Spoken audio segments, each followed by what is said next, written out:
Olá, seja muito bem-vinda, seja muito bem-vindo. Você que vai ler a palavra comigo e meditar nela. Amém, irmãos? Hoje nós vamos fazer a leitura da carta aos Hebreus, capítulo 7. Vamos orar pedindo ao Pai discernimento para entender o que Ele tem para nós. Pai querido e Pai amado, Teu é o reino, Teu é a glória, a Ti tudo é dado por mim. O meu amor, a minha dedicação, a minha entrega, Pai. Quero ser uma filha obediente, uma filha que busca ensinamentos na Tua palavra. Nos ajuda, Senhor, a entender, a discernir tudo que o Senhor nos ensina. Abre a nossa mente, nosso entendimento, abre o nosso coração para receber a Tua palavra que é viva e eficaz. Espírito Santo de Deus, invade esse ambiente, que nada nos distraia, que as distrações sejam levadas e caídas por terra, que tudo que aqui for dito seja testificado pelo Teu Santo Espírito. É o que eu oro, agradecendo em nome de Jesus. Amém. Amém, meus irmãos. Eu vou fazer um resumo da carta aos Hebreus, capítulo 7, depois que eu ler esse capítulo, tá bem? Eu vou ler o capítulo 7, depois eu vou fazer um resumo, em seguida eu faço uma reflexão. Diz assim a palavra do Senhor, capítulo 7, carta de Hebreus. Porque este, Melquisedeque, rei de Salém, sacerdote do Deus Altíssimo, foi ao encontro de Abraão, quando este voltava da matança dos reis e o abençoou. Foi para ele que Abraão separou o dízimo de tudo.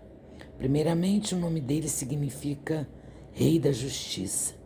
Depois também é Rei de Salém, ou seja, Rei da Paz. Sem pai, sem mãe, sem genealogia, ele não teve princípio de dias nem fim de existência, mas feito semelhante ao Filho de Deus. Permanece sacerdote para sempre. Vejam como era grande esse a quem Abraão, patriarca, pagou o dízimo, tirado dos melhores despojos.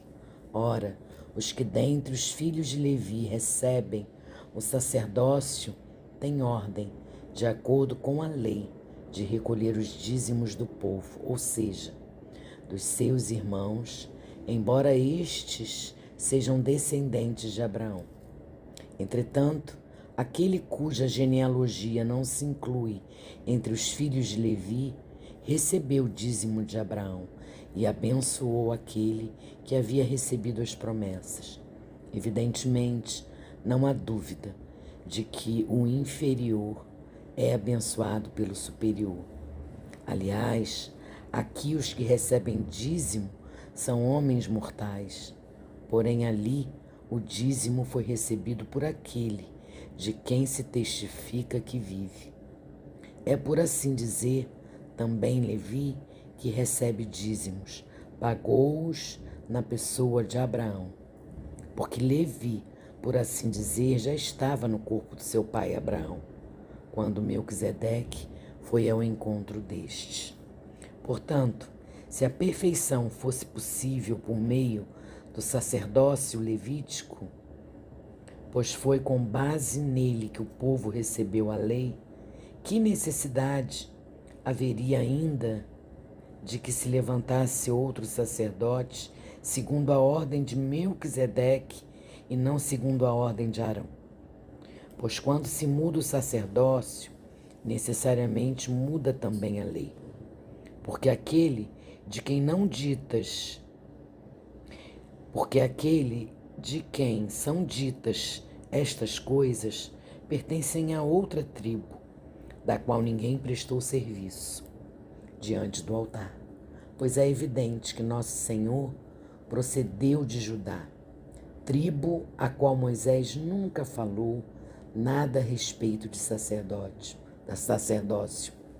E isto é ainda muito mais evidente quando a semelhança de Melquisedeque surge outro sacerdote constituído não conforme a lei de mandamento carnal, mas segundo o poder de vida que não tem fim, porque dele se testifica: você é sacerdote para sempre, segundo a ordem de Melquisedeque. Portanto, por um lado se revoga ordenança anterior, por causa da sua fraqueza e inutilidade, pois a lei nunca aperfeiçoou coisa alguma. E por outro lado, se introduz esperança superior, pela qual nos chegamos a Deus. E isto não se deu sem juramento, porque os outros são feitos sacerdotes sem juramento. Mas este foi feito sacerdote com juramento, por aquele que lhe disse: o Senhor jurou e não se arrependerá, você é sacerdote para sempre. Por isso mesmo Jesus se tornou fiador de superior aliança. Ora, os outros são feitos sacerdotes em maior número, porque a morte os impede de continuar. Jesus, no entanto, porque continua para sempre, tem o seu sacerdócio imutável. Por isso, também pode salvar totalmente os que por ele se aproximam de Deus, vivendo sempre para interceder por eles. Porque nos convinha um sumo sacerdote como este, santo, inculpável, sem mácula, separado dos pecados e exaltado acima dos céus, que não tem necessidade, como os outros sumos sacerdotes, de oferecer sacrifício todos os dias, primeiro por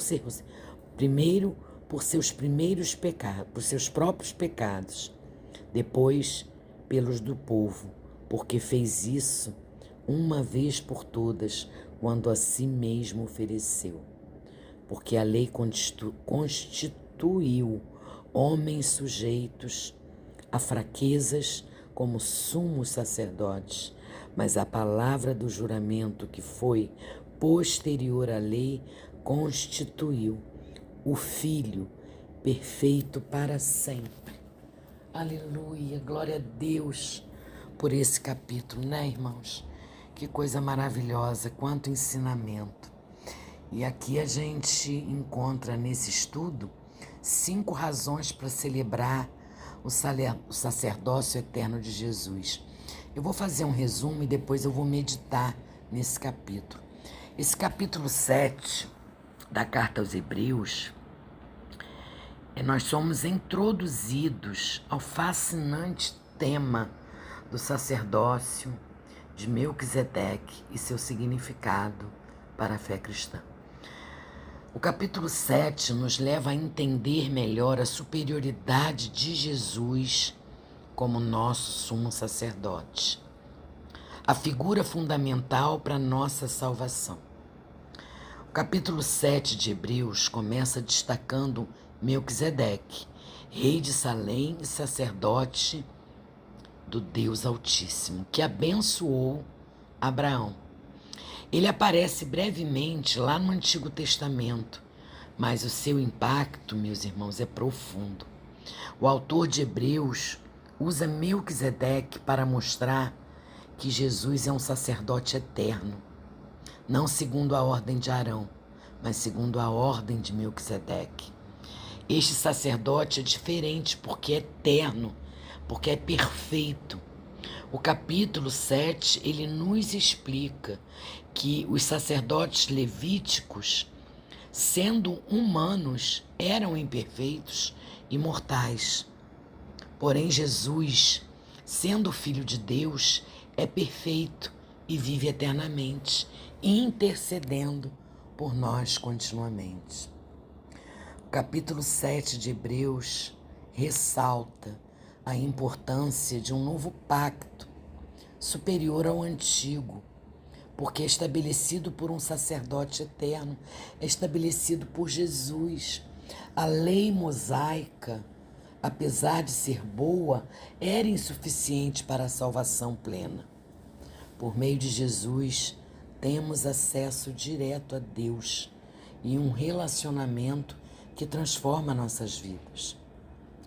Esse estudo de Hebreus, no capítulo 7, ele nos convida a refletir sobre a grandeza de Jesus e a sua segurança. E a segurança que encontramos nele, em seu sacerdócio eterno. E aí eu meditando na palavra, meditando nesse capítulo, me enriqueceu muito o meu entendimento, porque a gente precisa refletir sobre a palavra, né? Meditar, para que a gente possa alcançar entendimento. E eu refletindo sobre esse capítulo, eu vejo que ele é extremamente enriquecedor. Ele nos apresenta a figura de Melquisedeque e nos revela a superioridade do sacerdócio de Jesus, comparado ao sacerdócio levítico. Podemos tirar lições valiosas para a nossa vida espiritual a partir dessas verdades. Primeiro, a figura de Melquisedeque nos lembra que Deus trabalha de maneiras misteriosas e muitas vezes inesperadas. Melquisedeque aparece brevemente lá no Antigo Testamento, mas sua importância é imensa. Ele nos mostra que o plano de Deus sempre foi maior do que podíamos imaginar.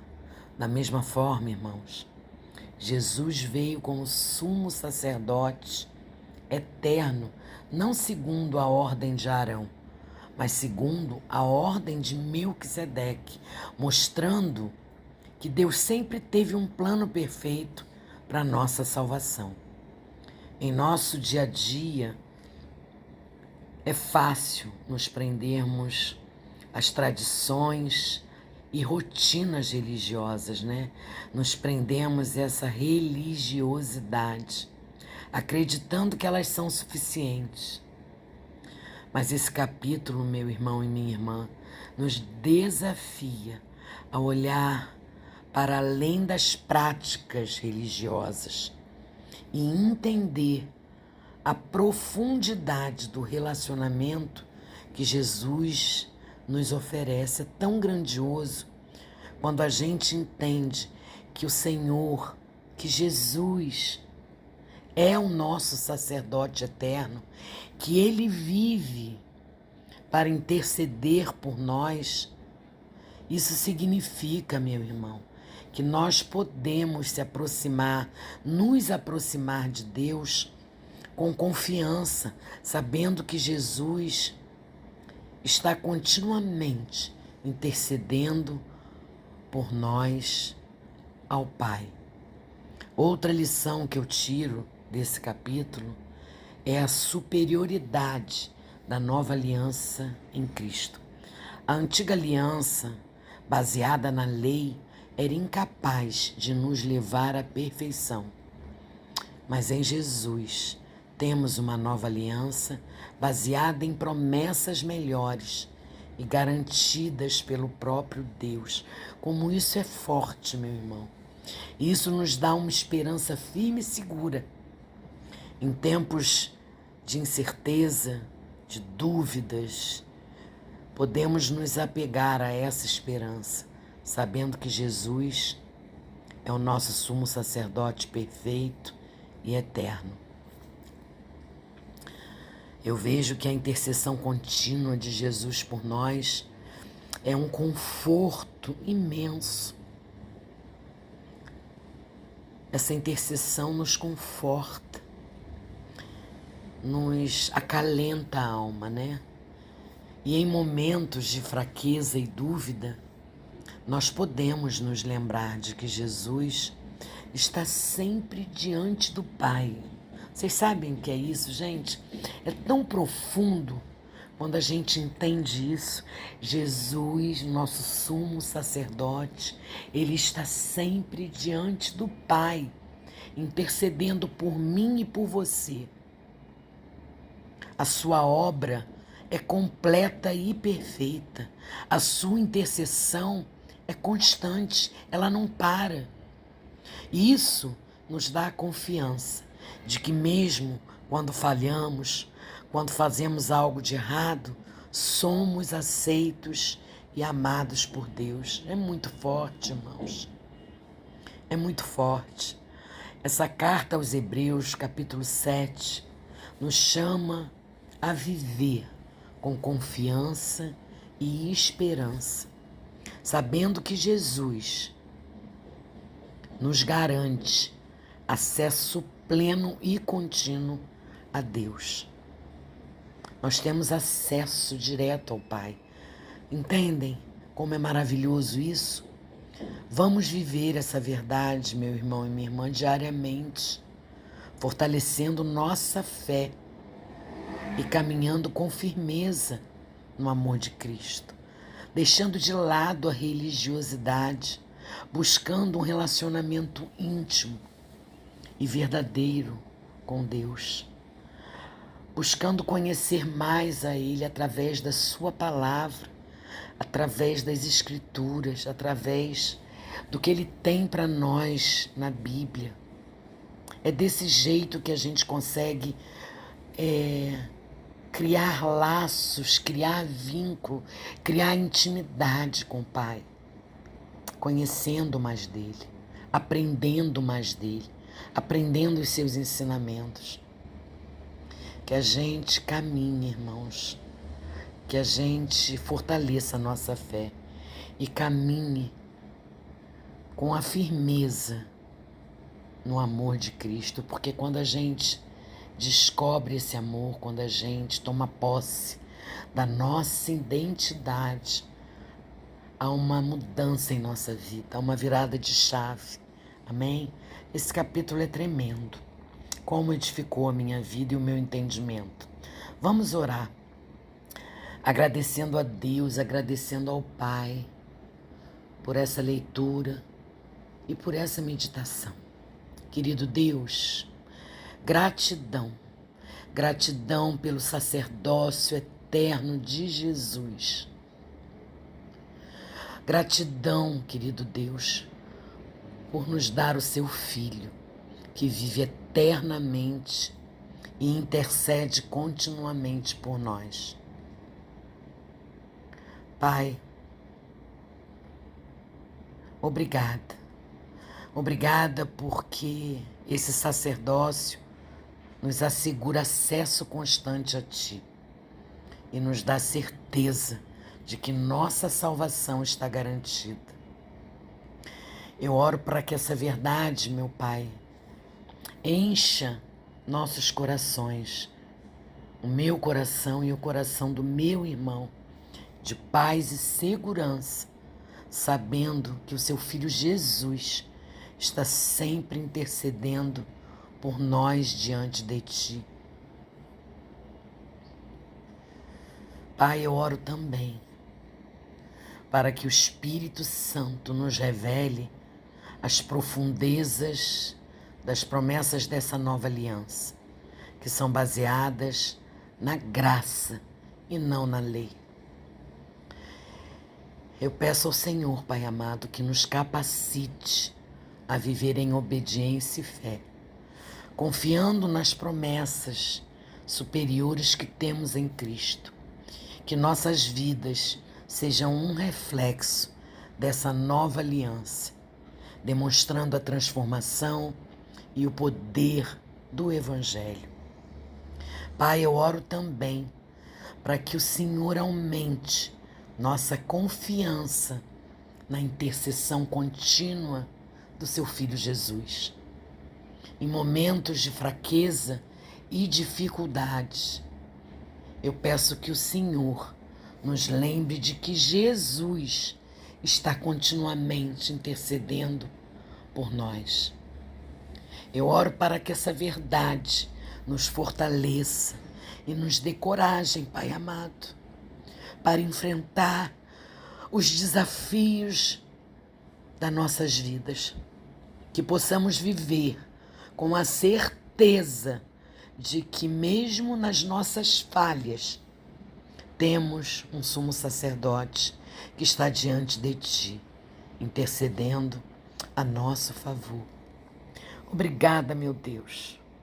Obrigada por tanto amor, porque o Senhor nos amou primeiro e deu seu Filho único para que morresse por nós, para que na cruz do Calvário levasse os nossos pecados.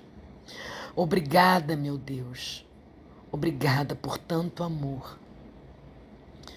Obrigada por esse estudo, por essa meditação, por essa leitura. Obrigada, Pai querido. Obrigada, Jesus, por interceder sempre por mim e pelos meus irmãos ao nosso Pai. É o que eu oro, com perdão dos meus pecados, em nome de Jesus, o seu Filho santo e amado. Amém. Amém e amém. Amém, irmãos. Deus abençoe infinitamente a vida de cada um de vocês.